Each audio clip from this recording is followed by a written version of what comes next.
Welcome back. You're listening to The Hill by Thieves Theater. I'm Gabriele. And I'm Nick, and we're Thieves. Not exactly thieves, but beginning in 1981, we called ourselves Thieves Theater. But we didn't just do theater. We did conceptual guerrilla art projects, or what we call paratheatrical work. Our goal was to disrupt and alter the social and political status quo. Which means we just really like putting sticks in anthills and watching the ants scurry and readjust to their new reality, their new status quo. Right. In our last episode, we spoke about how our trip out west was tied into both why we erected a teepee and why now, a year living on the hill, we felt the necessity to make the trip. Yeah, like we said, when we first put up the teepee, the memorial, we didn't think it would be allowed to stay up. So we climbed up on the roof in an adjacent building and took a picture of it, this teepee sitting there in the middle of the shantytown. That way, even if somebody immediately took it down, the powers that be, we would have a photograph, proof that it existed. And we didn't really understand this whole powers that be, who they might be. But whoever they were, they couldn't tear it down now. A teepee, a memorial. We didn't realize that unless they knew who we were and why we put it up, that it would be very, very difficult to do. And especially now that it was listed as a memorial by the Municipal Art Society, that made it even more difficult. That was a few months in to remove it. Well, I mean, the whole of it must have been a real headache to the whatever powers that be. Yeah. During that time, I had a conversation with the borough president's office almost weekly for a time. I remember once what was her name? Harriet Cohen. Yeah. Mm-hmm. She said to me, Nick, I'm trying to understand what your motive is in all this. Is it political or spiritual? Yes. Very on point kind of question. She must have been reading my mail, my metaphysical mail or something, right? The answer is yes. Right. But,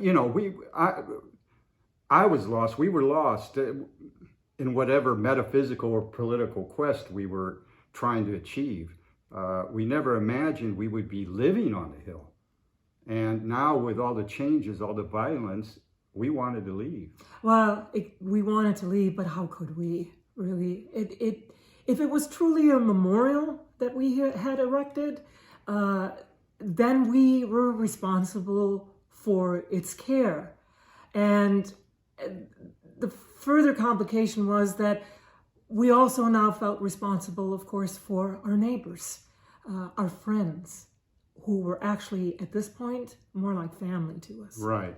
And so with our trip out west, we wanted to not just visit the Wounded Knee site on the Pine Ridge Reservation, but we were hoping that we would be able to gift the teepee to the Lakota tribe or anyone who would be better able to represent the dead that were being memorialized. And more importantly, we wanted to bring it to the land, to the earth, where it truly belonged. And, the land of the Lakota, instead of where it was sitting now in the land of the Lenape. Right. Right. Our intent felt pure, but subconsciously, maybe even somewhat consciously, we understood even at the time that there was an incongruity, right, yeah.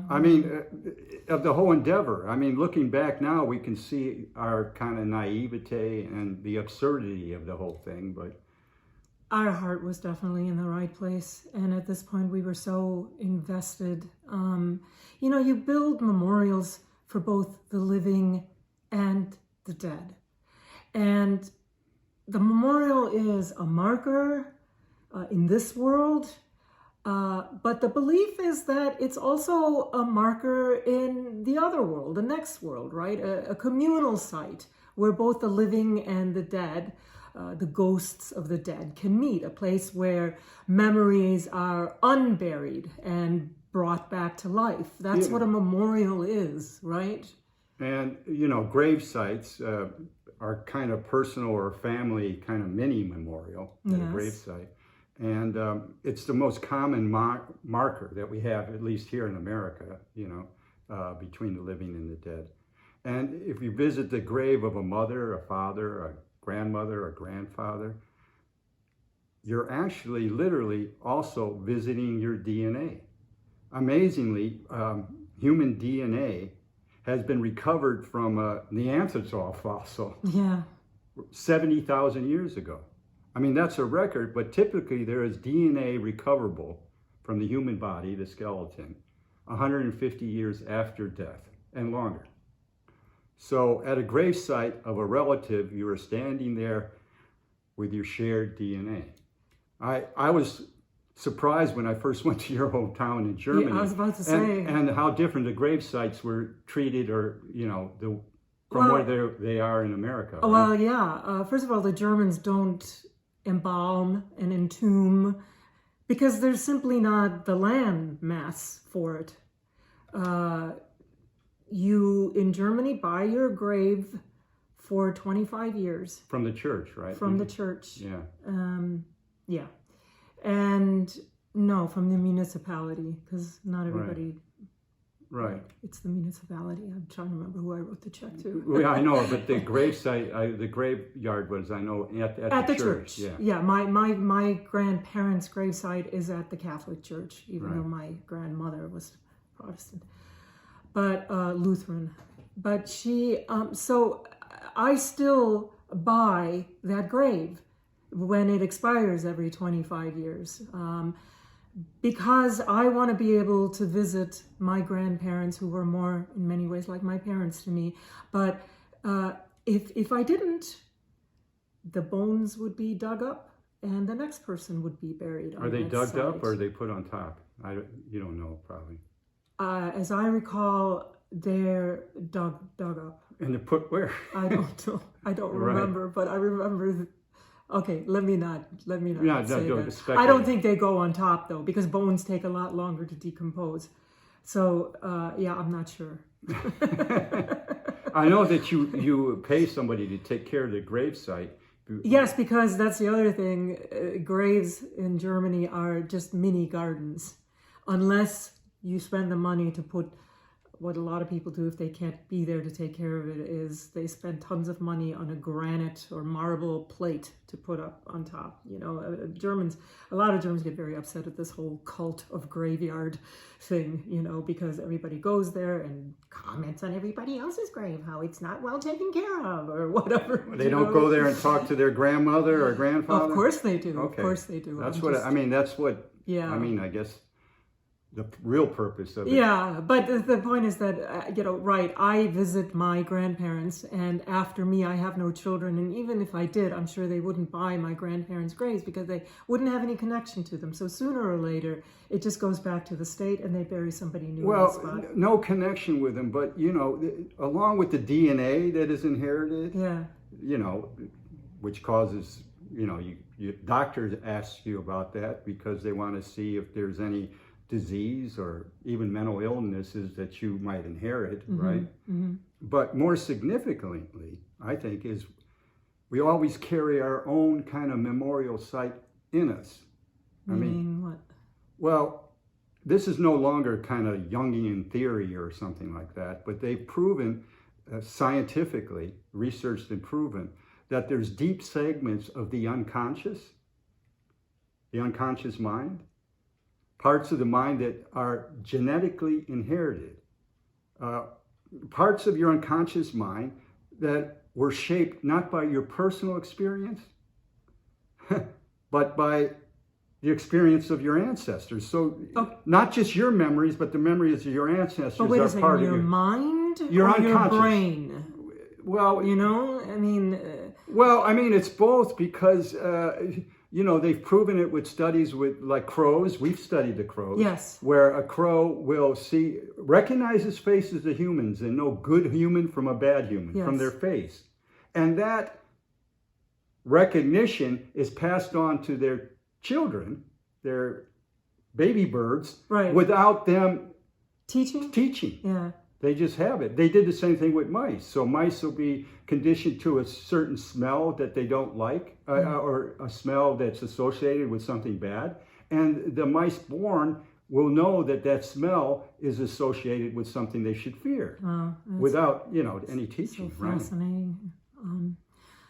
Anyway, so we erected a memorial for the Wounded Knee Massacre, but of course, we brought our own life, our own history, our own memories to the hill. And very deliberately, with the tarot cards as a tool, we were probing our own subconscious mind. Or unconscious mind. Right, exactly.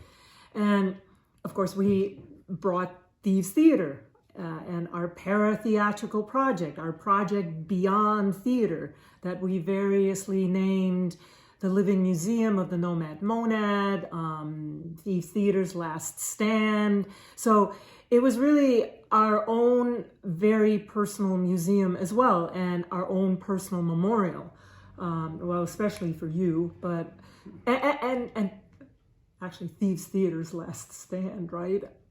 That's a reference to Custer's Last Stand. Right. And I'm thinking now, were we, willing to die on this hill, so to speak? Right. Well, it did become something more than just a project, that's for sure. It was our lives. I mean, something that you just didn't pick up and move at a drop of a hat. I see now that it was the shadow kind of my unconscious mind, some blind spot that I didn't have access to, that was leading me. Yes, and of course there were the violence and the threats of violence, and so at least subconsciously we were making our last stand, because we couldn't leave these people behind. We couldn't hit and run. Right, and sorry, because I just want to say we were very heavily invested at that point, and that's the thing that made us stay. Thinking back on it now, when we ask ourselves, why didn't we just leave? We couldn't just leave. And I started seeing the heroin addicts on the hill had become our friends, our family almost. I started seeing like the face of my brother. This is all unconscious, And so I was reliving the times that I went on rescue missions or whatever for him.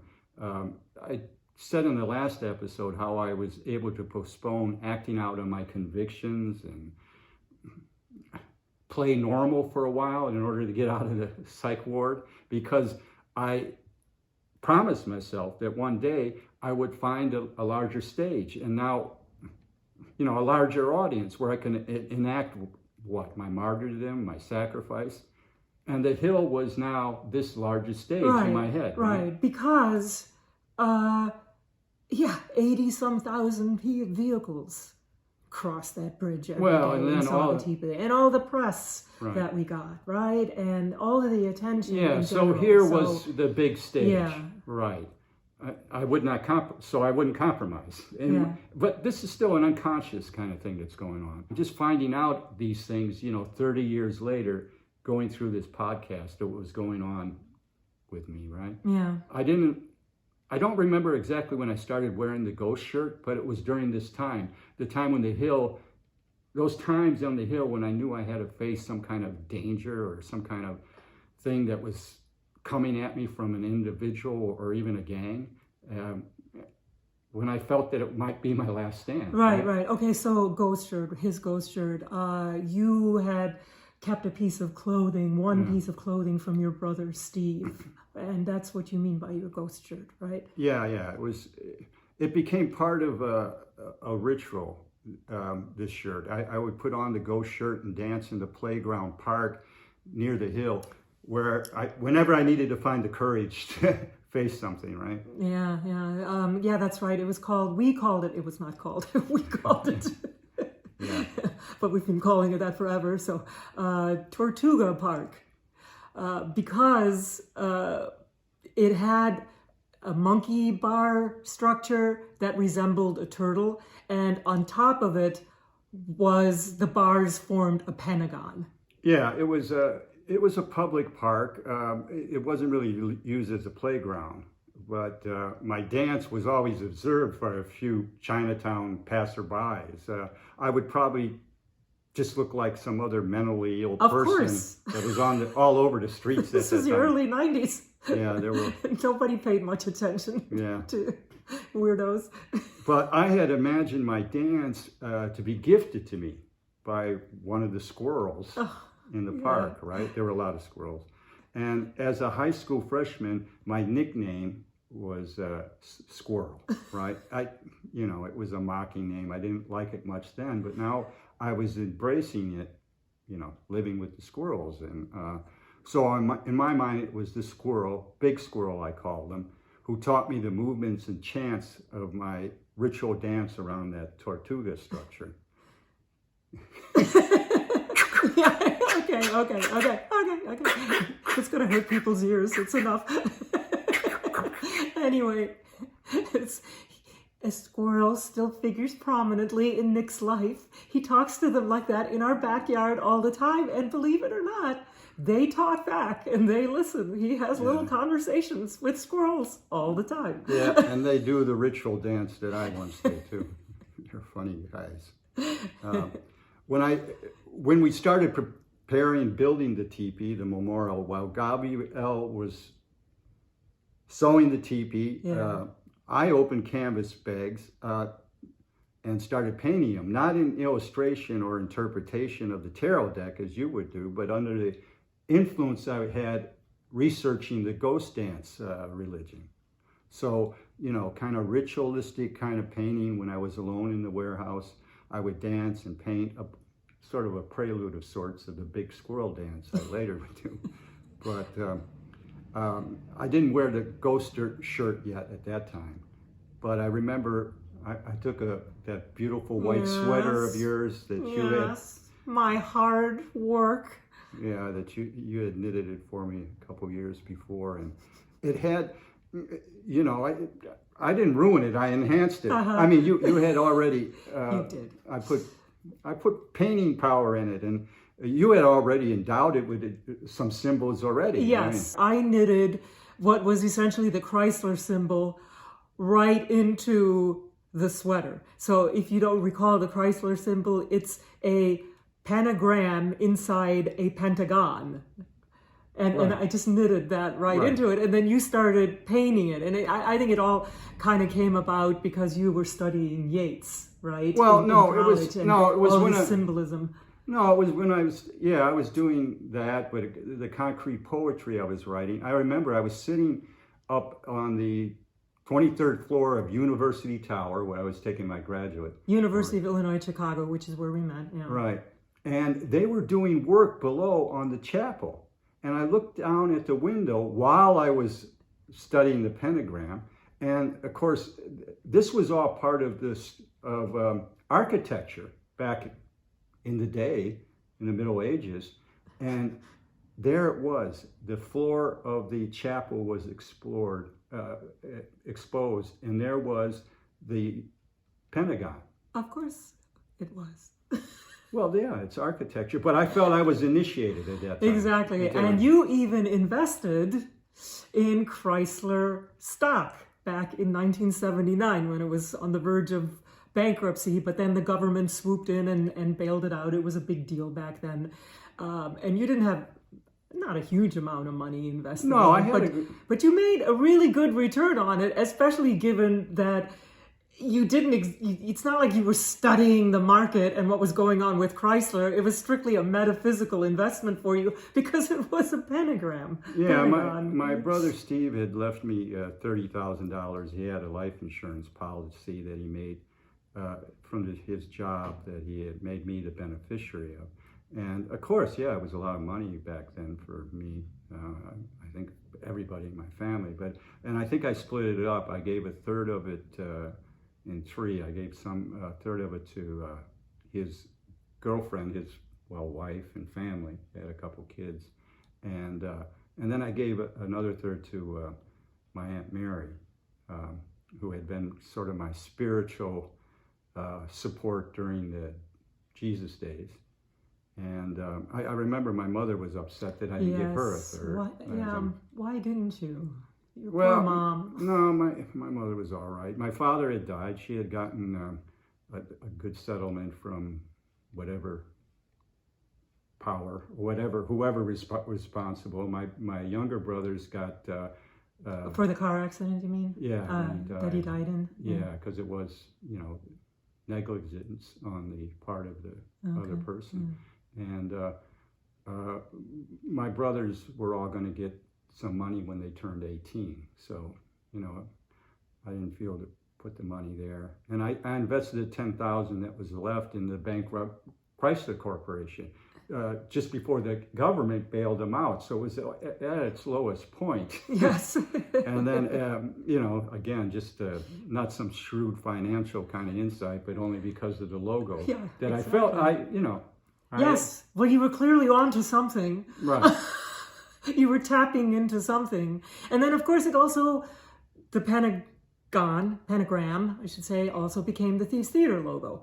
And then there was that cap that I found in the subway that had 5 stars connected to it. While we were up on the hill. While we were up on the hill. And always wearing our Thieves Theater logo Yes, on the hat, and then there was, somebody had drawn into the dirty windows of the van a Thieves Theater logo. I almost said a pentagram, right. While it was parked near the hill. So, there was this perceived magic all around us, and even as we were chasing it, right? It was chasing us, Yeah. right. I mean, even after we escaped, I guess you could call the hill, and we're trying to become normal again. Citizens. Right. We bought our first new car, but the new car had to be a Eagle Summit, Chrysler, which is Chrysler, and eagles and turtles became very, very important to us symbolically. So,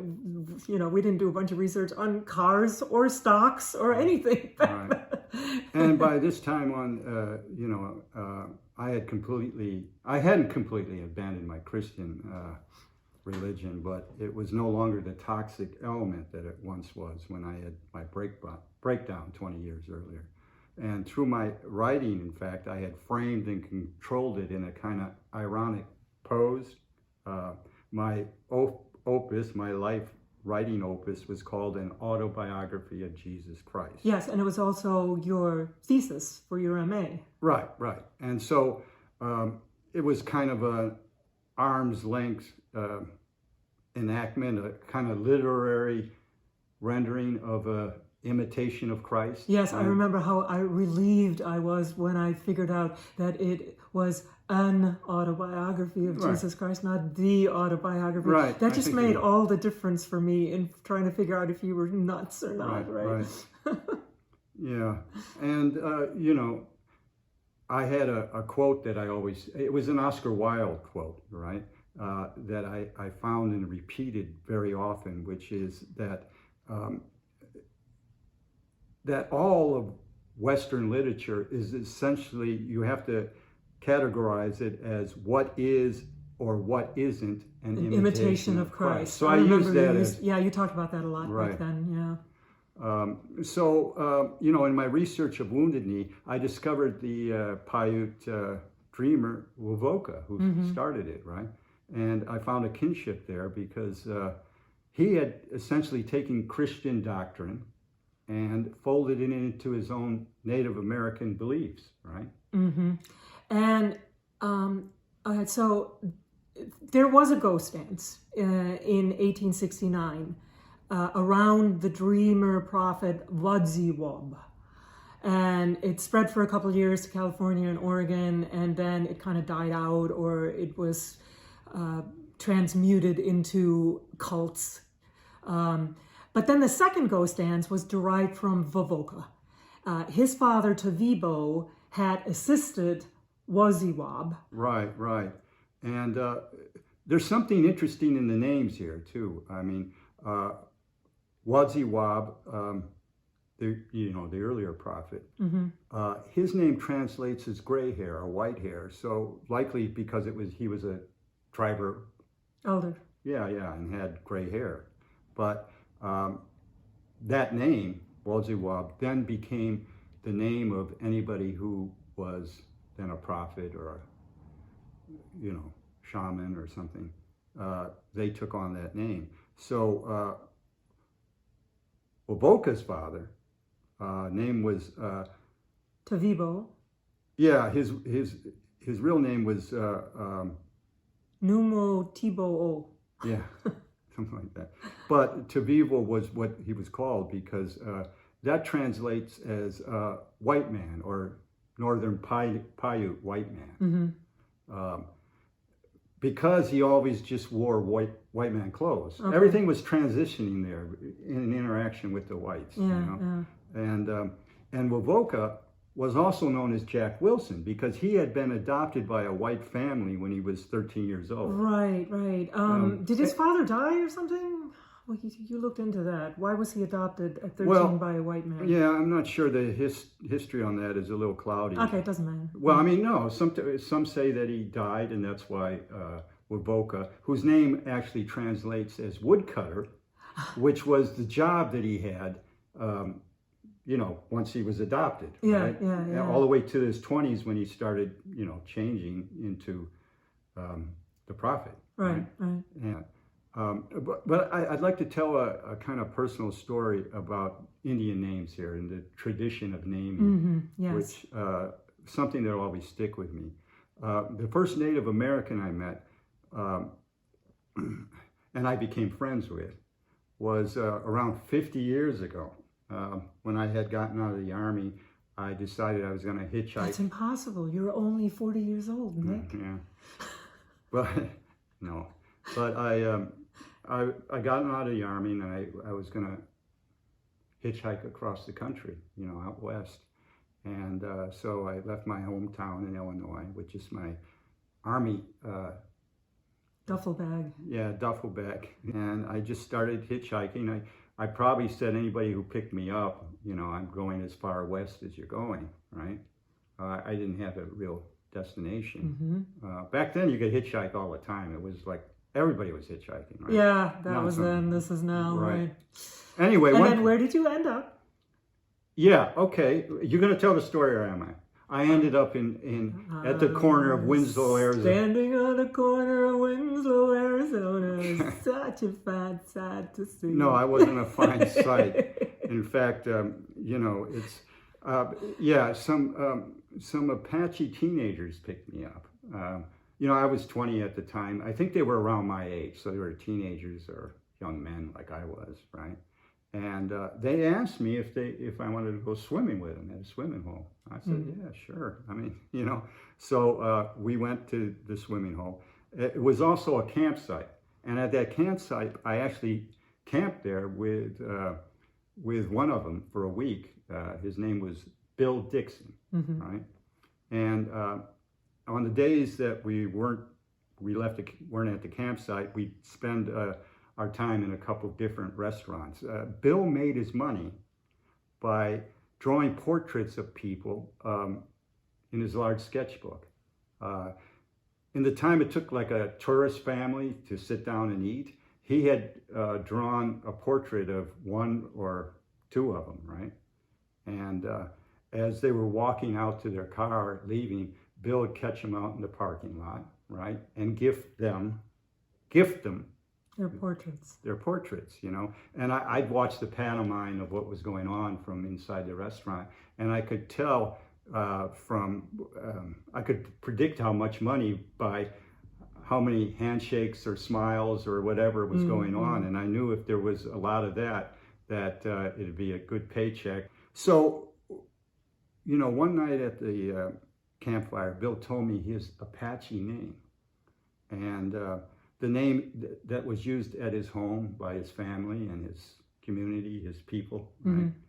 And the way he shared the name with me, explaining the meaning and significance of it, it made me feel very honored, like I was now part of his family or his community or something, And but then he told me the story of his English name, Bill Dixon, right?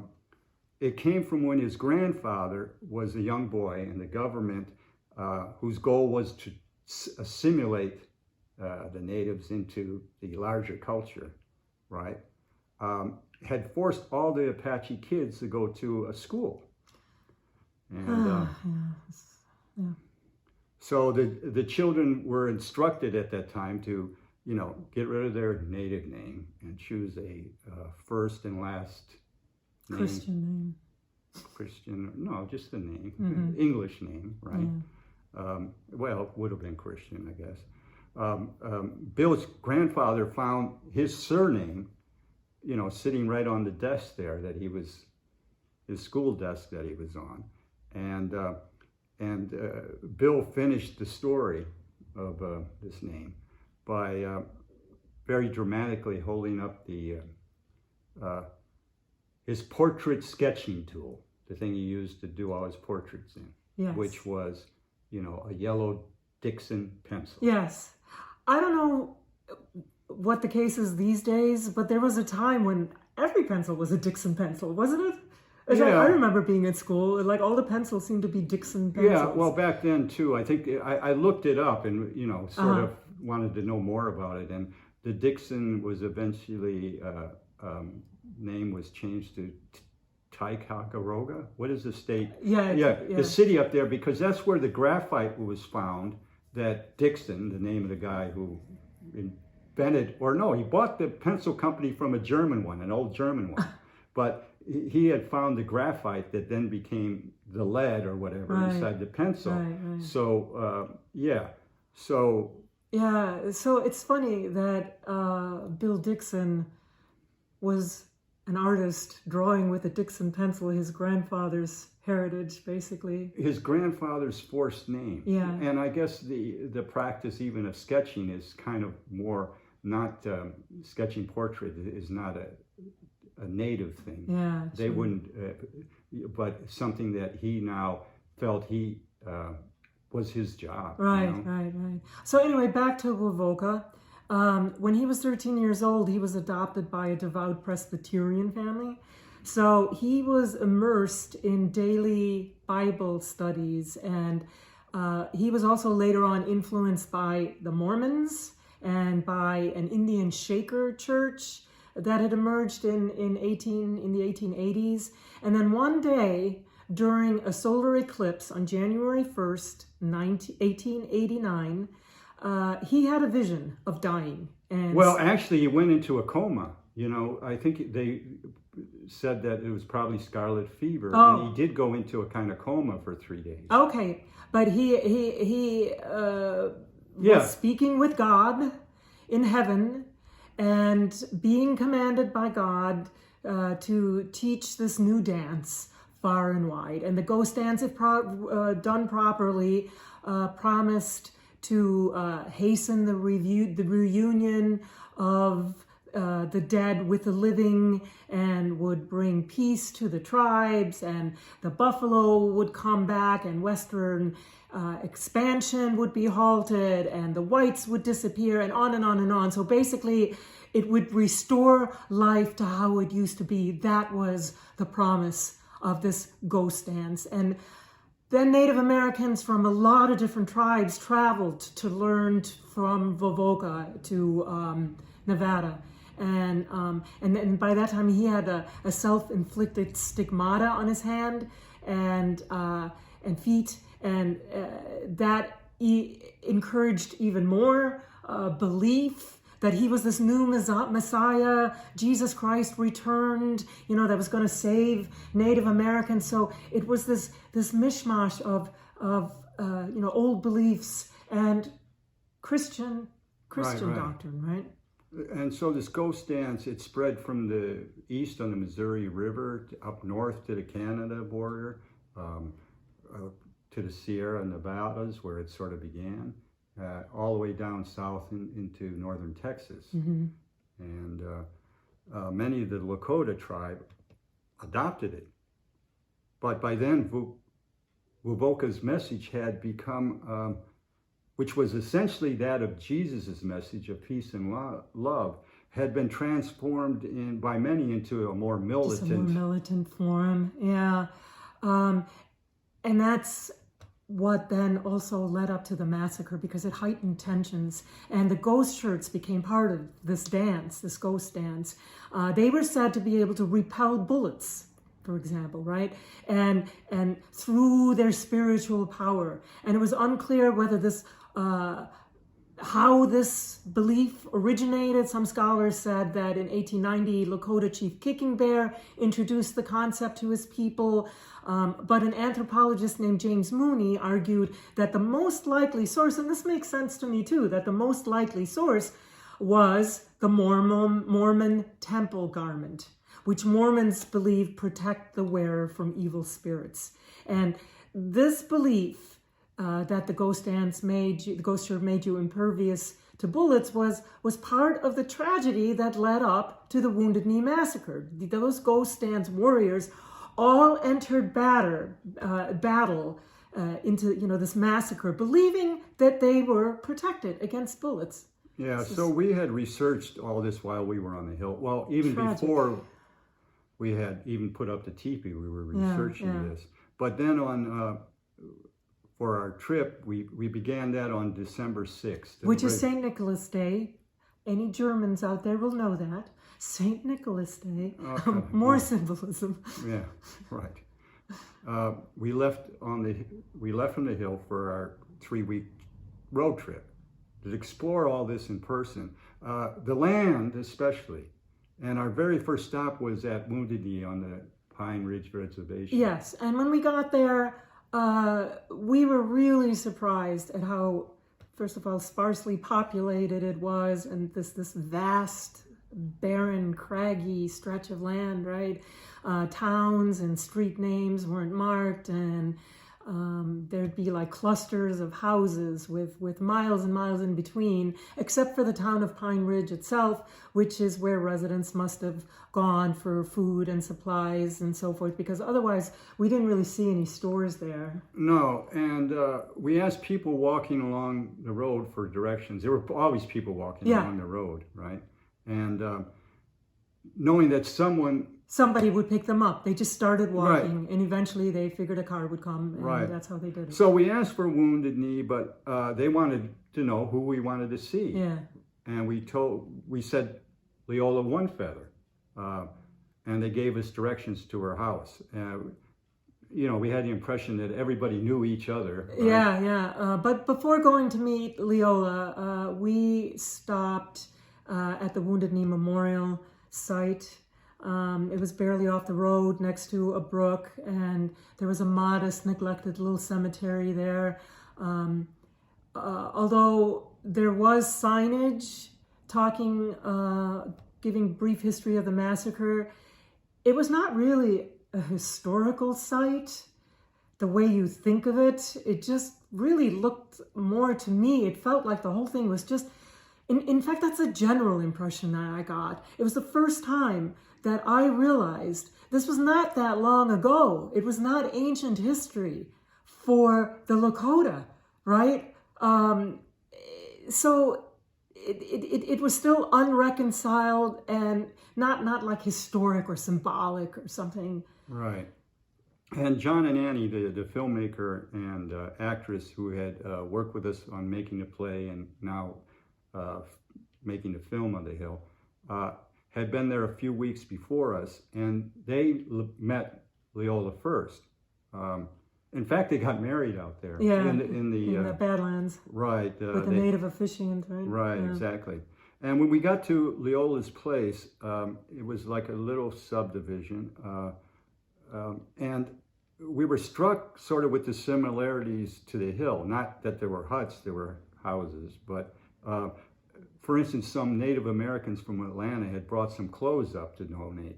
And these clothes were all scattered all over in the mud. The front yard. Of Leola's place. The same way people had come up to the Hill and with clothes. Yeah, people brought clothes all the time, but they weren't needed, right? And so they just, right. Although the people on the Hill were really good also at accepting making people feel, acting grateful and making people feel good about themselves. They were very good about that, actually. Yeah. So, Annie had warned us that it was a very poor community, and it was kind of shockingly poor. It was a real wake-up call for me.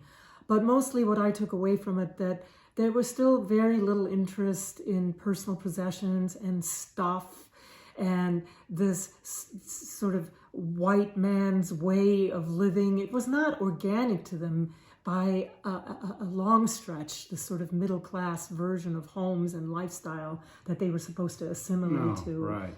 Yeah.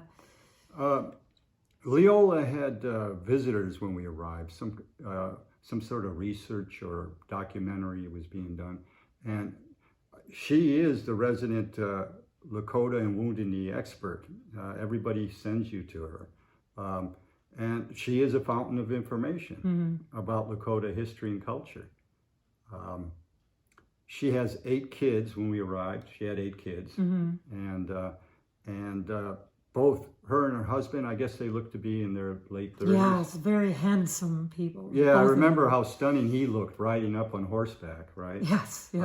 Straight out of a movie. Right. Cliche. Right. He said he had been hunting slow elk. Slow elk, yes. And then, of course, he explained to us what slow elk were. They were the cattle, slow elk cattle, right, that were grazing on land just adjacent to the reservation. This was land that Lakota thought was theirs, but, you know, it was leased to, you know, white ranchers. The government had leased it to them, and for grazing their cattle.